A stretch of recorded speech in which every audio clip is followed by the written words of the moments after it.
साल की सबसे बड़ी एकादशी देव उठनी एकादशी। गौ माता को खिला दें यह छोटी सी चीज, गरीबी भूल जाएगी, घर का रास्ता होगा सभी परेशानियों का अंत। ओम कं श्री महागणेशाय नमः। राधे राधे दोस्तों, कैसे हैं आप सब। दोस्तों, साल की सबसे बड़ी एकादशी कार्तिक मास की शुक्ल पक्ष की एकादशी को कहते हैं। इस एकादशी को देव उठनी एकादशी, देव प्रबोधनी एकादशी और देवोत्थान के नाम से जाना जाता है। इस एकादशी के दिन से ही चतुर्मास समाप्त हो जाते हैं। जब चतुर्मास प्रारंभ होते हैं तब भगवान श्री हरि विष्णु 4 माह के लिए निद्रा में चले जाते हैं। इसी काल को चतुर्मास कहा जाता है और देव उठनी एकादशी के दिन भगवान विष्णु निद्रा से जागते हैं, इसलिए इसे देव उठनी यानी कि देव के उठने की एकादशी कहा जाता है। इस एकादशी के दिन भगवान विष्णु जब जागते हैं तब वह प्रसन्न मुद्रा में होते हैं, इसलिए इस दिन भगवान विष्णु का पूजन करने से भगवान विष्णु अति शीघ्र ही प्रसन्न हो जाते हैं और अपने भक्तों के सभी कष्टों को दूर करते हैं। इस दिन भगवान विष्णु के साथ माँ लक्ष्मी का पूजन अवश्य ही करना चाहिए। ऐसा करने से भगवान लक्ष्मी नारायण की कृपा से जीवन भर धन संबंधी कोई समस्या नहीं आती। धन संबंधी समस्याएं दूर हो जाती हैं और धन का लाभ होता है। घर में सुख समृद्धि बनी रहती है। दोस्तों, देव उठनी एकादशी का हमारे धर्मशास्त्रों में विशेष महत्व बताया गया है।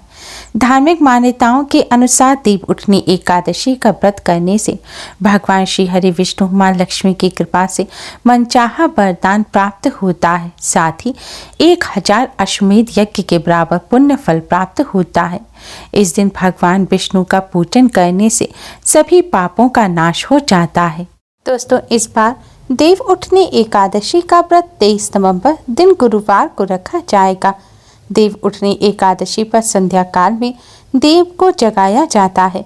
इस बार संध्या काल पूजन का शुभ मुहूर्त शाम 5:25 से रात 8:46 तक रहेगा और व्रत का पारण 24 अक्टूबर की सुबह 6:51 से सुबह 8:57 के बीच किया जाएगा। दोस्तों, इस बार देव उठनी एकादशी पर पूरे 149 वर्षों बाद ग्रह नक्षत्रों के अद्भुत संयोग बन रहे हैं। इस दिन स्वास्थ्य सिद्धि योग, अमृत सिद्धि योग के साथ 3 राजयोग भी होंगे। साथ ही गुरुवार के दिन होने से यह और खास हो गई है। दोस्तों, देव उठनी एकादशी के दिन भगवान विष्णु माँ लक्ष्मी के पूजन के साथ ही गौ माता को भोजन कराने का भी विशेष पुण्य बताया गया है। धार्मिक मान्यताओं के अनुसार देव उठनी एकादशी के दिन गौ माता को भोजन कराने से सहस्त्रों गौ माताओं को भोजन कराने का पुण्य फल प्राप्त होता है।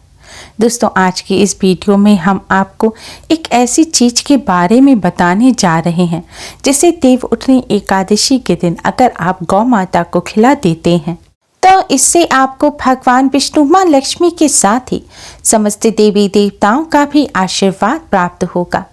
धन की देवी माँ लक्ष्मी की कृपा से धन में बरकत होगी, धन की हानि होना बंद हो जाएगी, घर से गरीबी और दरिद्रता का नाश हो जाएगा।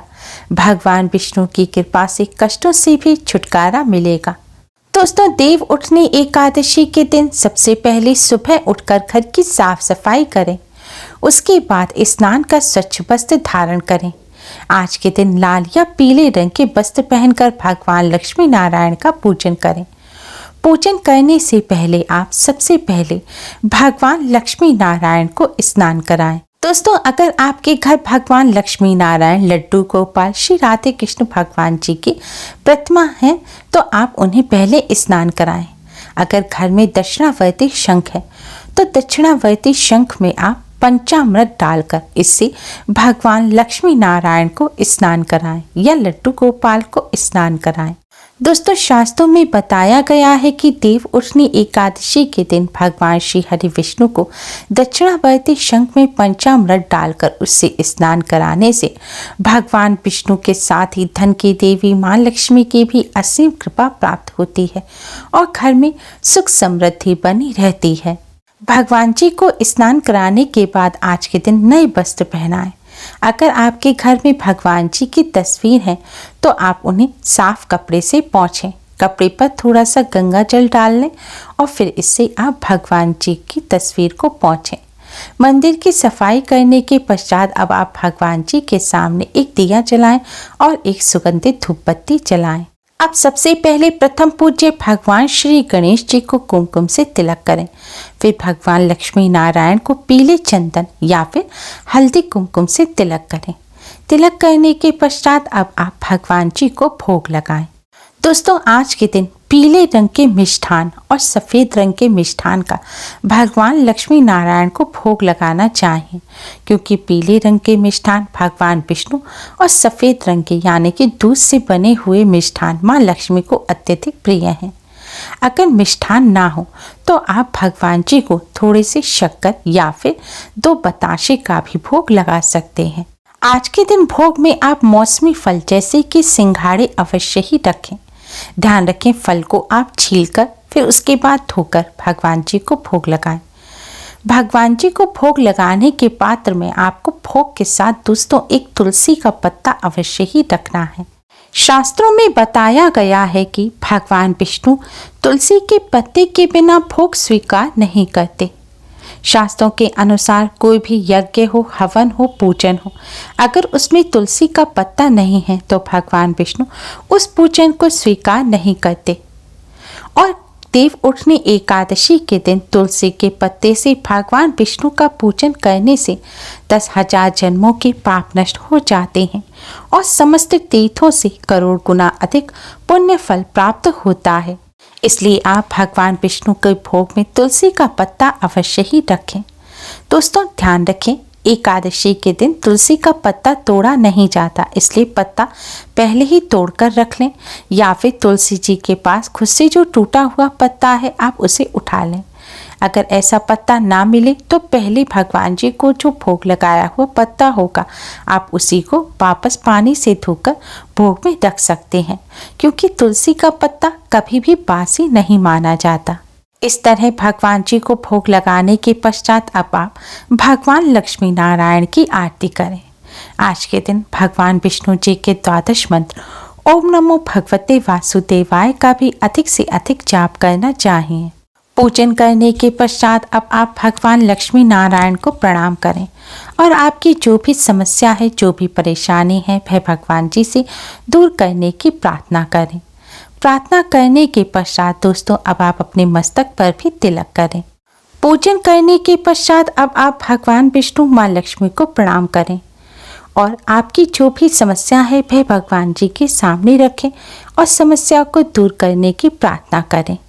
इस तरह प्रार्थना करने के पश्चात आपने भगवान जी को फल मिष्ठान का जो भोग लगाया है उसमें से थोड़ा सा फल मिष्ठान आप गौ माता के लिए निकाल लें और जो तुलसी का पत्ता रखा था उस तुलसी के पत्ते को भी आप गौ माता के भोजन में रख दें। दोस्तों, अब यह भोग तुलसी के पत्ते के साथ ले जाकर आप गौ माता को खिला दें। अगर हो सके तो थोड़ा सा मड़ा हुआ आटा या फिर एक रोटी भी आप गौ माता को अवश्य ही खिलाएं। गौ माता को भोजन खिलाने से पहले आप सबसे पहले भगवान श्री गणेश को प्रणाम करें, भगवान विष्णु माँ लक्ष्मी जी को प्रणाम करें और गौ माता में स्थापित 33 कोटि देवी देवताओं को प्रणाम करें। प्रणाम करने के पश्चात अब आप भगवान श्री गणेश, भगवान विष्णु माँ लक्ष्मी जी और समस्त देवी देवताओं से भोग स्वीकार करने की प्रार्थना करें। प्रार्थना करने के पश्चात अब आप यह भोग गौ माता को खिला दें। गौ माता को भोग खिलाते समय भी आप मन ही मन ओम नमो भगवते वासुदेवाय मंत्र का जाप करें।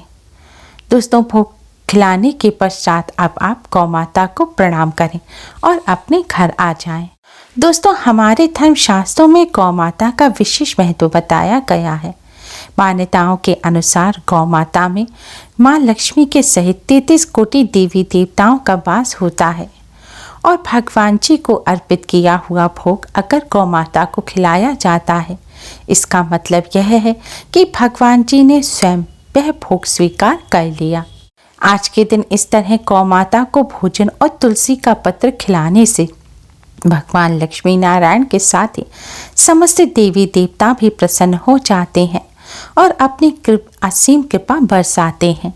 इस तरह गौ माता को भोजन कराने से भगवान श्री गणेश, भगवान लक्ष्मी नारायण और समस्त देवी देवताओं की कृपा से जीवन में चली आ रही बड़ी से बड़ी परेशानी दूर हो जाती है। धन की देवी माँ लक्ष्मी की कृपा से धन संबंधी समस्याएं दूर हो जाती हैं, धन में बरकत होती है और धन की हानि होना बंद हो जाती है। घर में सुख समृद्धि बनी रहती है। दोस्तों, गौ माता को भोजन कराते समय कुछ बातों का ध्यान रखें। स्नान करने के पश्चात ही गौ माता को भोजन कराएं। गौ माता को भोजन कराने से पहले कुछ भी खाएं पिए ना, और जूते चप्पल पहनकर भी गौ माता को भोजन ना कराएं। गौ माता को भोजन कराते समय आपका मुंह भी झूठा नहीं होना चाहिए, क्योंकि आप गौ माता के जरिए भगवान लक्ष्मी नारायण और समस्त देवी देवताओं को भोग लगा रहे हैं। इसलिए भगवान को भोग लगाते समय जो नियम होते हैं उन सभी नियमों का पालन करते हुए ही आप आज के दिन गौ माता को भोग लगाएं, यानी कि यह भोजन कराएं। इसलिए दोस्तों, देव उठनी एकादशी के पावन पर्व पर आप इस तरह से गौ माता को भोजन अवश्य ही कराएं, जिससे आपको भगवान लक्ष्मी नारायण के साथ ही समस्त देवी देवताओं का भी आशीर्वाद प्राप्त हो।